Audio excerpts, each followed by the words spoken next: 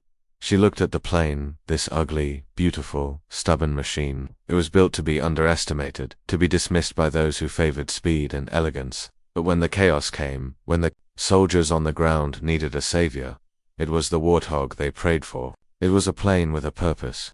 And Eva finally felt, with every fiber of her being, that she had found hers. The injustice was gone, washed away by the truth. The respect had been earned, not in the polite corridors of command, but in the fire and fury of the sky. The calm was back, a deep and abiding peace that settled in her soul, as she stood in the shadow of the Warthog, home at last.